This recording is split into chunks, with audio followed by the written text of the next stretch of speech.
the tranquil landscape of Lam Dong province, the French colonial territory of Cochin China, 1938.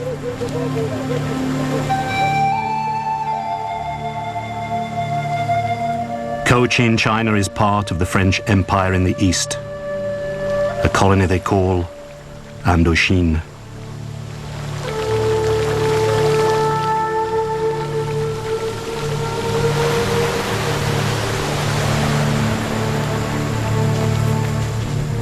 Indochina is formed by Laos and Cambodia in the west, and the eastern territories of Tonkin, Annam, and Cochin China, the ancient kingdom of Vietnam.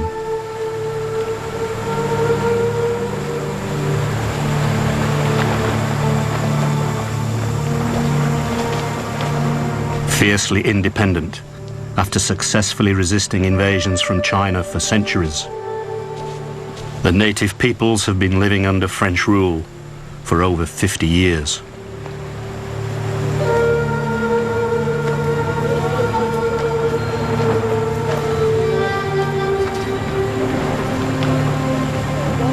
Now, disguised by the timeless serenity of their countryside, these outwardly placid people are building powerful independence movements.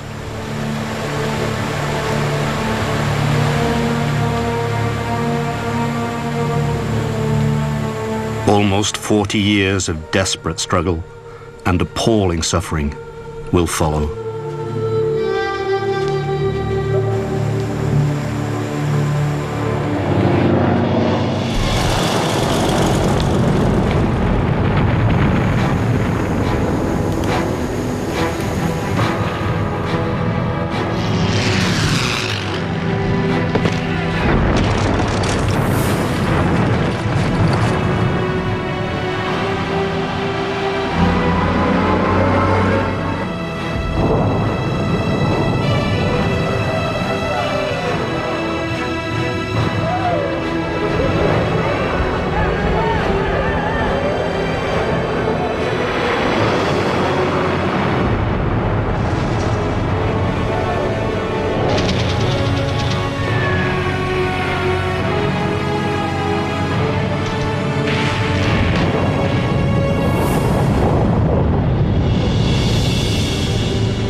Using their own first-hand accounts and previously unseen film shot entirely in color,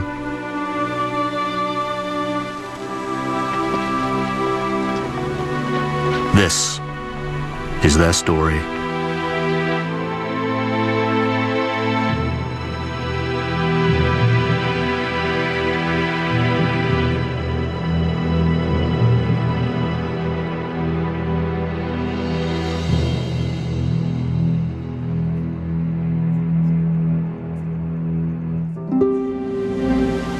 The Northwest Frontier, the gateway to Asia, 1937. Peshawar, the last outpost of the British Empire in India. As part of their grand tour, adventurers and amateur cinematographers, Edward de Rothschild and Peter Traherne, are traveling through the vast and ancient lands of Asia. They record these unique images of more than 70 years ago on 16mm film.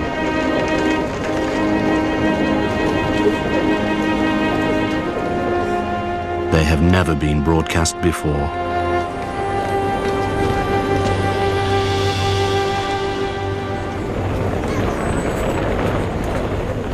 Saigon, 11th of November, 1938. The 20th anniversary of Armistice Day. French colonial forces marched to honor the dead of the Great War. It is only 2 decades since the end of a war that was supposed to end all wars, during which France suffered over 4 million casualties. Saigon journalist Nguyen Lacroix a bystander. The troops were very impressive in their fine uniforms. Their weapons and medals shone in the bright sunlight. There was lots of cheering, but most of the people there had a lot to gain from the French occupation. In the countryside, it was different. In less than a year, the world will once more be engulfed in global conflict.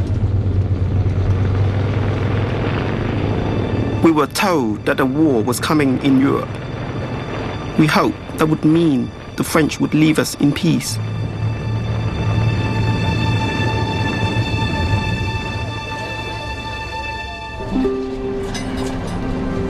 Saigon has all the trappings of the colonial good life. But the French authorities treat dissent ruthlessly. Ngo Vinh Long, raised in the Mekong Delta in the south of the country, remembers his childhood under French rule. The French made routine patrols and killed many Vietnamese. They dumped their bodies in the river. Every time I went down to get water, I saw floating corpses. I hated the French. My father said, we shouldn't hate the French, only French colonial policy. The remote villages in the mountains and jungles are fertile recruiting grounds for the nationalist cause.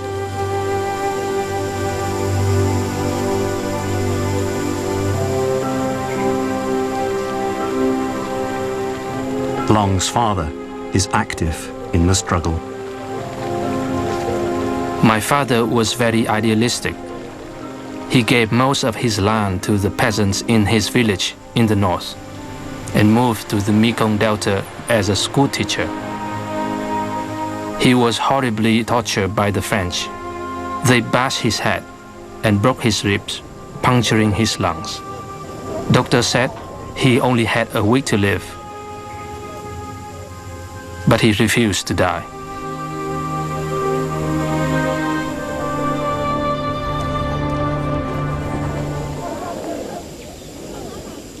Fort Puplek, a French fortification in the Kratai district of southeast Cambodia, 1938. It has been built to keep at bay the local people, a tribe the French call le Moi sauvage, the wild Moi. The Western colonial powers espouse the virtues of liberal democracy. So many nationalist movements look to communism for ideological support, especially the Marxist-Leninism of the Soviet Union.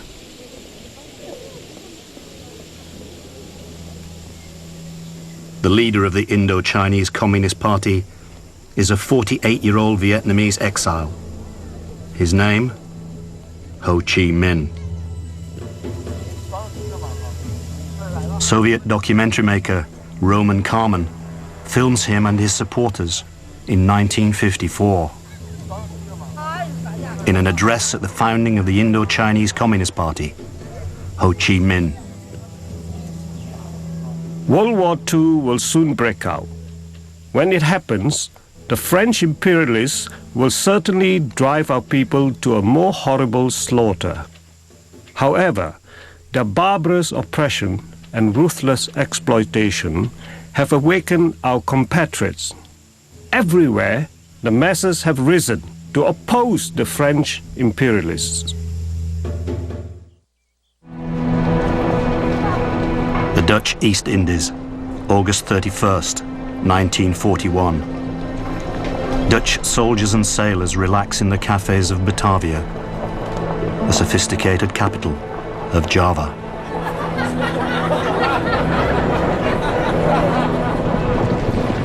But all is not as it seems. Dutch troops parade defiantly, despite the fact that their homeland has fallen to the German army. The Nazis are rampaging across Europe. Japan has occupied large parts of China, and its imperial forces are massing for a huge attack in the Pacific and Southeast Asia. The world will never be the same again.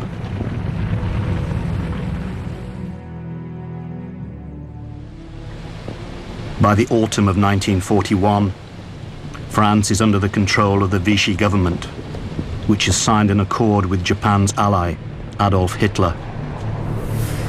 After initial skirmishes, the French authorities in Indochina agreed to allow the Japanese army unhindered movement throughout the colony. Now the Indo-Chinese people have two masters, Vichy France and Imperial Japan. Ho Chi Minh. The French bow their heads and kneel down shamelessly, without a single word of protest. As a result, our people suffer under a double burden. They serve not only as buffaloes and horses to the French invaders, but also to the Japanese. What sin has our people committed to be doomed to such a wretched plight? As the pro-Vichy French authorities administer Indochina under the watchful eye of the Japanese army, Ho Chi Minh and a small band of fellow revolutionaries set up camp in a remote region across the Vietnamese border in China. One of them is a 29-year-old intellectual, Vo Nguyen Giap. When we were in Quay Lin, Uncle Ho came and discussed with us the preparations for the task ahead when we return to our country. He said, in the current situation, national security becomes all the more important. We must organize a broad national front. We had better call it the Vietnamese Independence League. But that's a long name. We'll shorten it to Viet Minh. People will remember that. During their exile, Ho Chi Minh takes a prophetic decision about Giap's role. Uncle Ho asked about organizing a national liberation army. Turning to me, he said, "This you should carry out. Can you do that?" I answered, "Yes, I'll do that." Then he said, "We are still weak. The enemy is strong. But we must not let them annihilate us."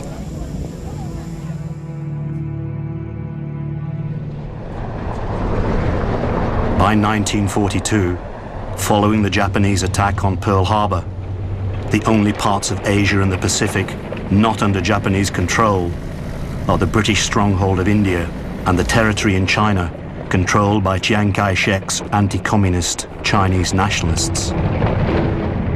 Burma becomes the crucial battleground on the Asian mainland.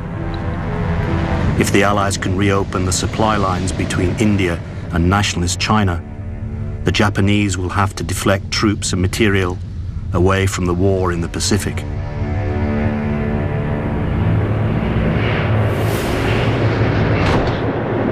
British and American forces use unconventional warfare tactics behind Japanese lines.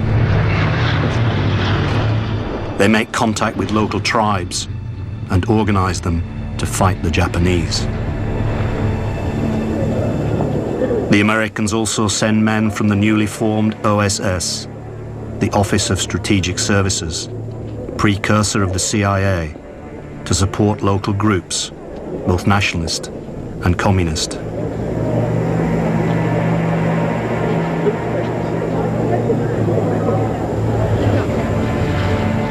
In return for intelligence, an OSS group, codenamed Deer Team, supply Ho Chi Minh's Viet Minh with weapons and training. Ho Chi Minh. Now the opportunity has come for our liberation. The Japanese are bogged down in China. They are hamstrung by the British and the Americans and cannot contend with us. If our entire people are united, we will smash the French and Japanese armies. Compatriots, rise up to fight the French and the Japanese. In late 1944, as the Japanese empire in Asia begins to crumble under the overwhelming onslaught of Allied forces, Giap launches a general insurrection throughout Vietnam.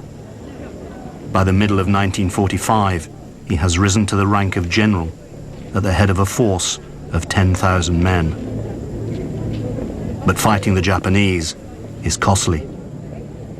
General Giap. Then came the terror. Whole families were arrested, their houses burned. Villages were razed to the ground. Those who had revolutionary papers were shot, beheaded, or had their arms cut off and displayed in the marketplace.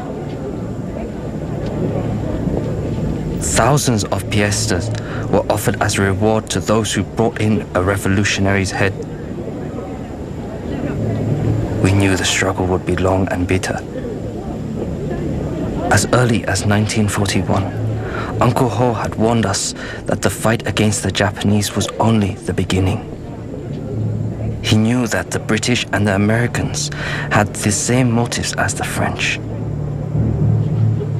They were all imperialists.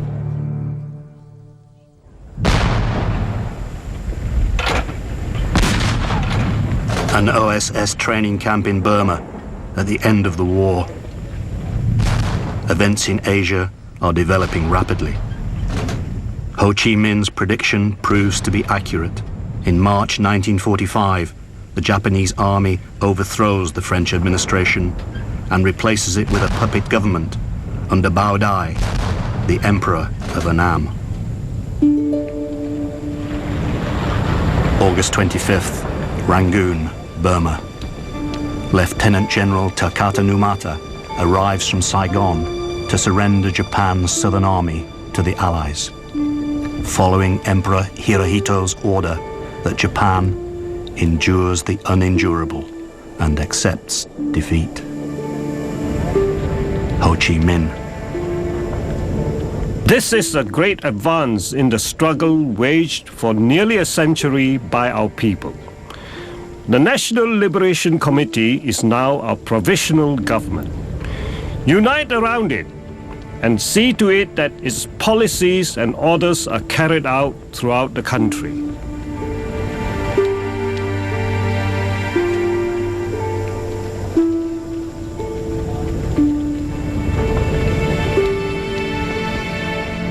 As the Viet Minh moves to take control of the country, Allied troops arrive, Chinese nationalists in the north and British in the south. Saigon, September 6th.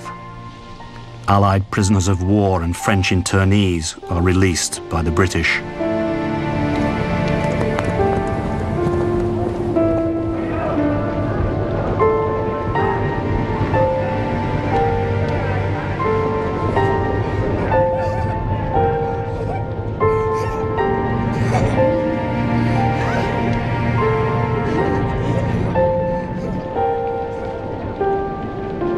General Gracie, commander of British forces, allows the Japanese to retain their weapons to help him keep order.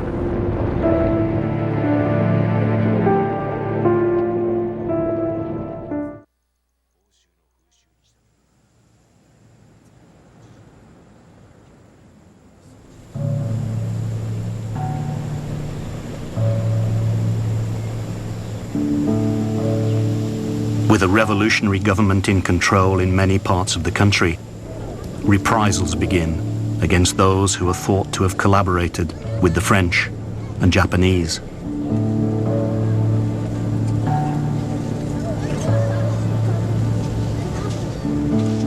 Ngo Yen Xuan Fong, who will later become a senior diplomat, describes what happened to his family. Of course, they imprisoned all the landowners. Anyone who had any kind of function under French rule. My grandfather was jailed because he was a village chief. Luckily, my uncle was at school with the Viet Minh leader and went to see him. He said, "Why did you put my father in jail? He is harmless. he hasn't done anything cruel. So he was released after a few days. Phong's grandfather is one of the lucky ones. Many are killed as the Viet Minh deals ruthlessly with those they call collaborators. Vietnamese fights Vietnamese for the first time. Independence is fleeting. Within months, with British and American support, French forces return and take control in the south as the Viet Minh are disarmed.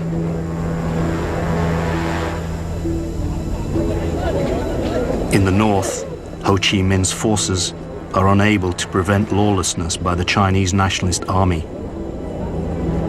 He has little choice but to ask the French to return to restore order.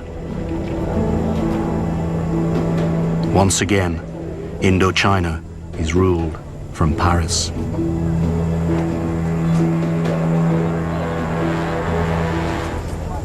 Although the Americans are sympathetic to the cause of Vietnamese nationalism, the post-war ideological chasm between the democracies of the West and the communism of the Soviet Union dooms Ho Chi Minh's revolutionary government to failure.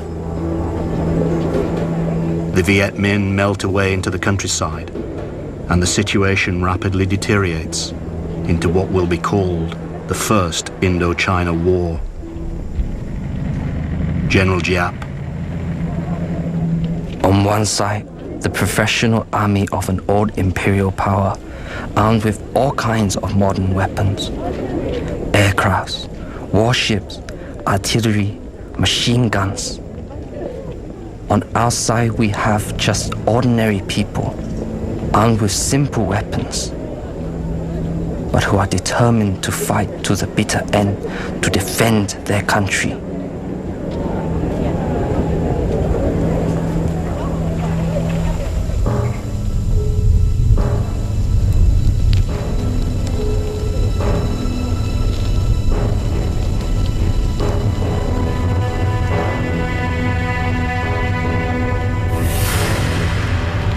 Although Giap's tactics gradually erode French control in the countryside, its weapons still possess frightening power. Ngo Van Chu, a Viet Minh officer at the Battle of VinhIen, January 17th, 1951. Our division has been under attack ever since this morning. We are forming a group of 10 elite battalions who should be able to take Vinh Yên before tomorrow. Then I hear a sound in the sky. Strange birds appear, getting bigger and bigger.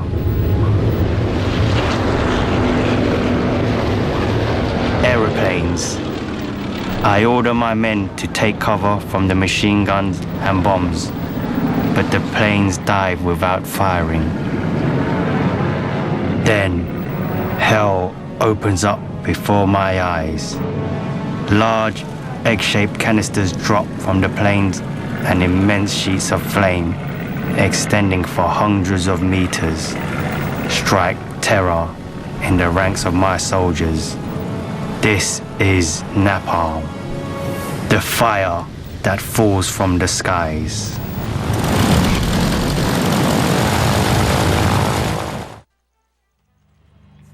By 1951, 100,000 Vietnamese are fighting with French forces against the Viet Minh.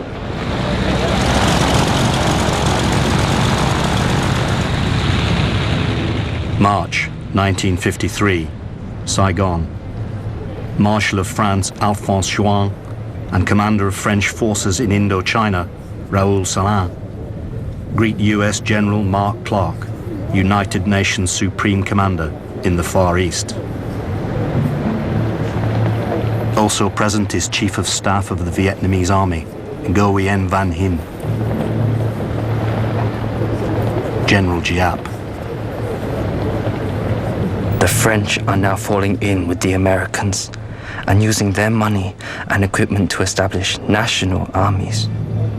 And so, France is beginning to turn over Indochina to the United States.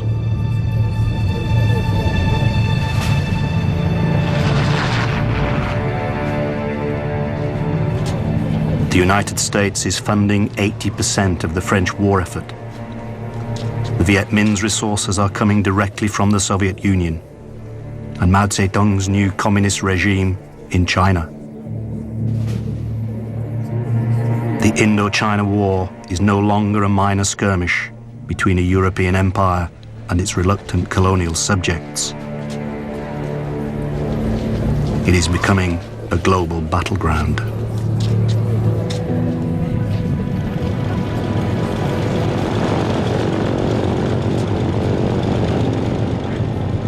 In May 1953, the French replaced General Salin with General Henri Eugène Navarre.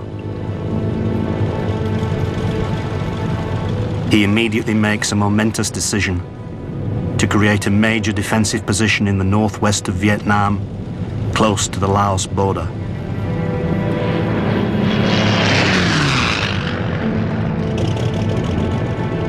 He chooses a small settlement on the strategic route between China, Laos, and Vietnam, occupied by the Thai tribesmen, who are still loyal to the French.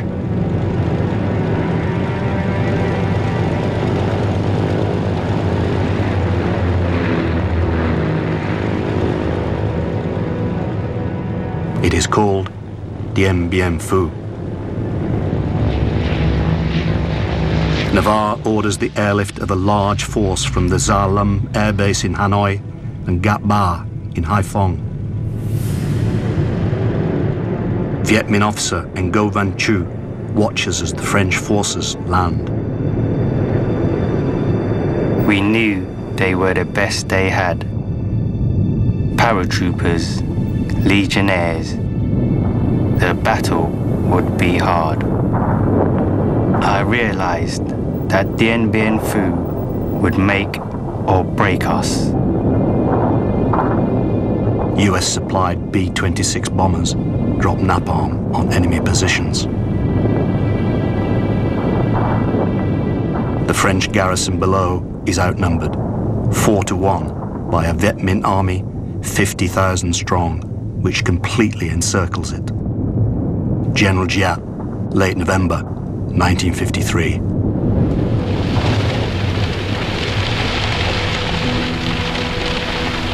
Our scouts at Dien Bien Phu send daily reports. The enemy is parachuting in soldiers, weapons, and a huge amount of barbed wire. They are industriously repairing the old Japanese airstrip. The French generals have announced, this is not a raid. We have taken this place, and we intend to stay. So be it.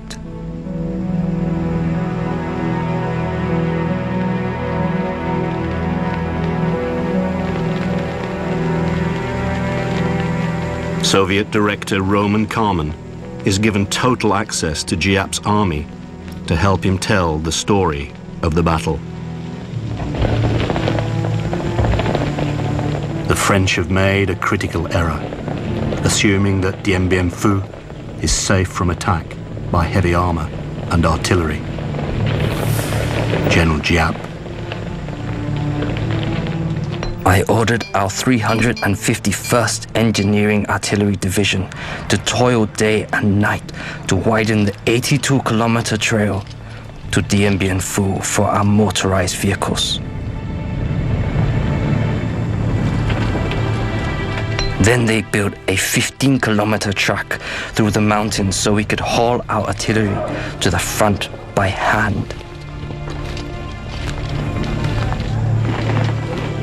The French appoint Colonel Christian de Castries as commander of Dien Bien Phu. The battle that will be remembered by the veterans as 55 days of hell will soon begin.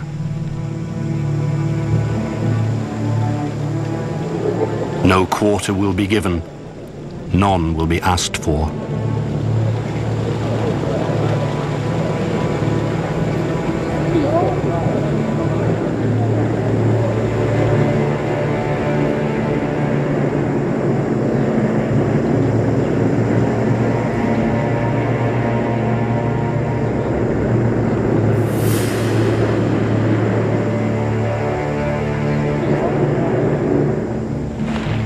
Gao Xuan Nha, a Viet Minh officer.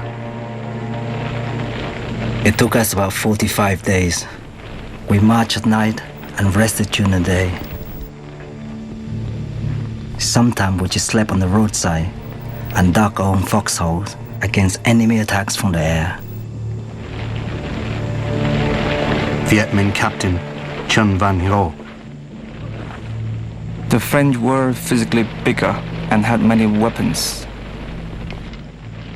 But we had something we could use against them: our courage. We were determined to fight until the end, because they came here to steal our land. March 13th, 1954. The assault on the French stronghold of Dien Bien Phu begins.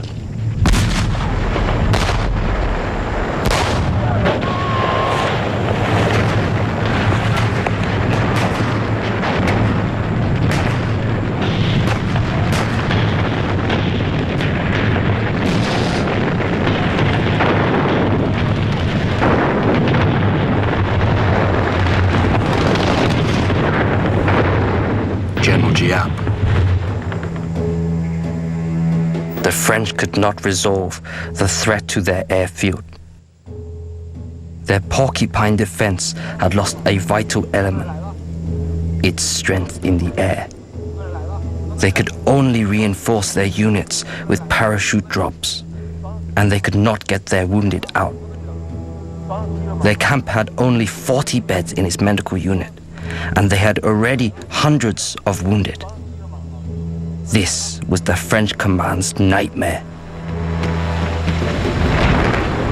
Amid gruesome scenes, reminiscent of the trench warfare and mass infantry attacks of the First World War, the death toll rises.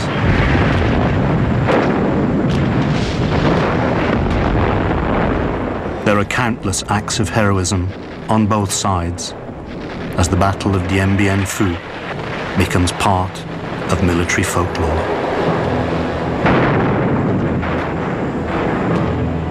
It also becomes a glorious victory for the Viet Minh and a shameful defeat for the French.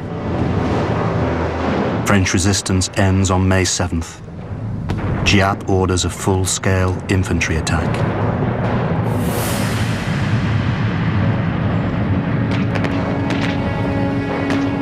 De Castries radios Colonel Cogny at headquarters in Hanoi. The Viets are everywhere. The situation is very grave. I feel the end is approaching. General Giap. Tonight, we will attack the Porcupine's Eye and finish it off.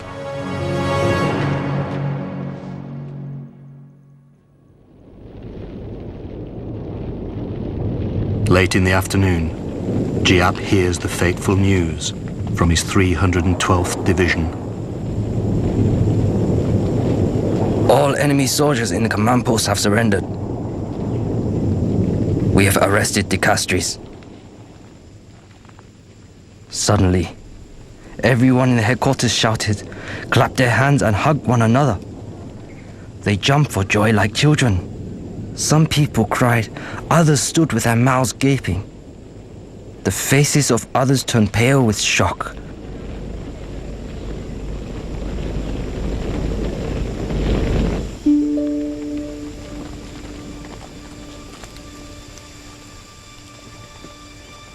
French commander De Castries, who has been promoted to brigadier general during the battle, becomes a prisoner of war. He will be released after 4 months. One of the lucky ones. 1,500 men under his command are dead.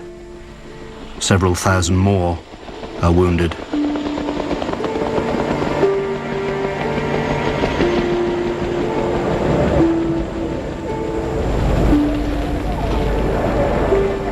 The Red Cross evacuates a fortunate few hundred of the Viet Minh's 10,000 prisoners. But most are force-marched to prisoner of war camps hundreds of kilometers away. Less than 4,000 will survive to be repatriated to France.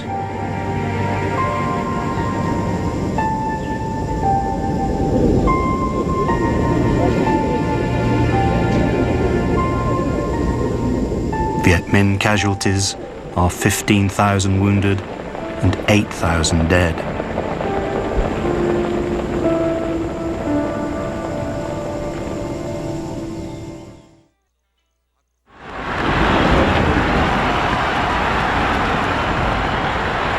Victory at Dien Bien Phu creates a wave of euphoria across the country. Ngoc Anh Vu, a civil servant in the French administration. At first, we couldn't believe it. The Europeans, so big and strong, with all their tanks and aeroplanes, beaten by us. Humble little Vietnamese. Farmers, school teachers, factory workers. We were so proud.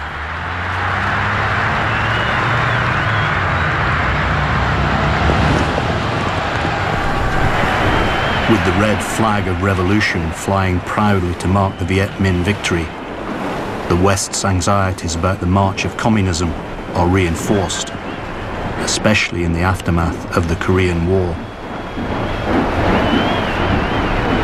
General Giap. The success of the revolution in China had created a balance of power between East and West. The war on the Korean Peninsula was evidence of this new world situation.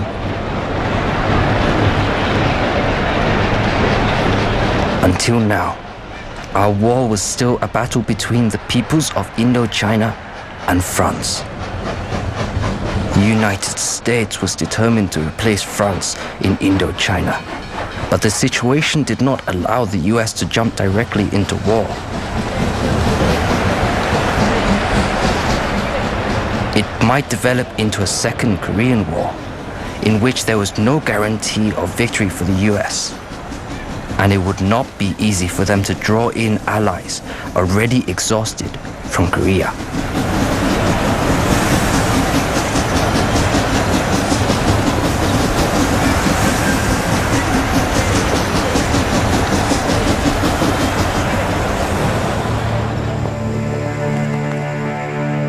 A compromise is reached at the Geneva Conference and signed on July 21st, 1954. A ceasefire is to take effect immediately. A temporary division of French and Viet Minh forces is to be created at the 17th parallel.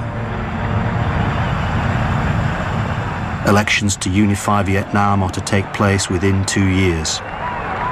The independence of Laos and Cambodia is confirmed.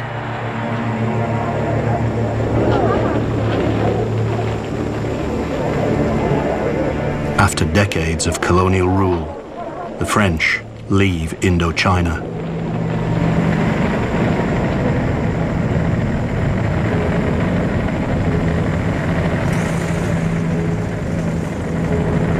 Both sides of the conflict in Vietnam are disappointed, but political pragmatism prevails. General Giap. We needed a time of peace. We needed an area with a capital, a seaport and an airport to consolidate the fruits of our revolution and to prepare our forces to strive for complete independence and unity in the future. The United States supports the appointment of Ngo Dinh Diem as ruler of the new South Vietnam. Diem takes control of the French colonial army, the Army of the Republic of Vietnam, the ARVN.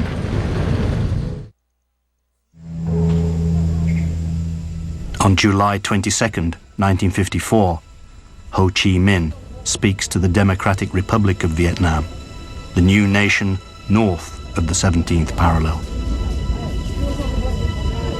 We have achieved many glorious victories. We have achieved this great victory.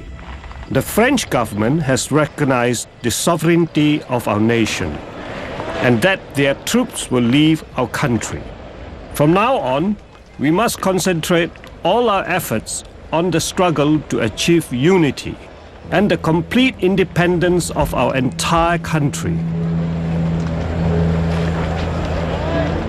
Ho Chi Minh's revolutionary government introduces draconian Stalinist economic reforms and applies communist principles ruthlessly. People are mobilized for huge reconstruction programs. Saigon journalist Nguyen Lac Hoa. Hundreds of thousands of people came south, especially anyone with land, money or status. Most of the Catholic population left as well. Uncle Ho was undoubtedly a nationalist hero, but his revolutionary government was totally ruthless. Anyone who opposed it was re-educated, which usually meant they were eliminated. An official announcement from the government of the Democratic Republic of Vietnam, Hanoi, December 1955. During the last 100 days, 100,000 persons belonging to all social classes have participated in the interrogation of landlords of villages surrounding the capital.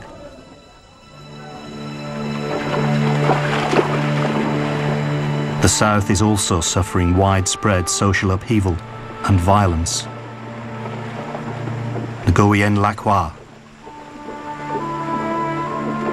We had our own problems in the South. Violence from competing religions and organized crime. But Diem stamped it out. He got rid of Emperor Bao Dai and made himself head of state, and with the help of the Americans, imposed his regime on the South.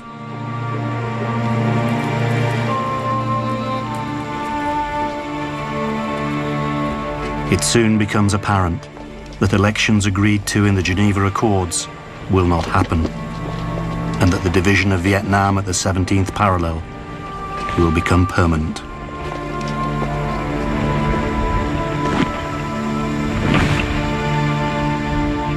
A bastion of communism, allied to the Soviet Union and China, stares across the divide from the north.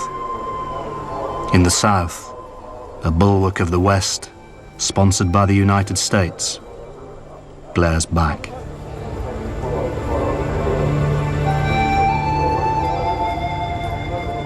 It will take 20 years of suffering and death before the confrontation that will soon engulf the people of Vietnam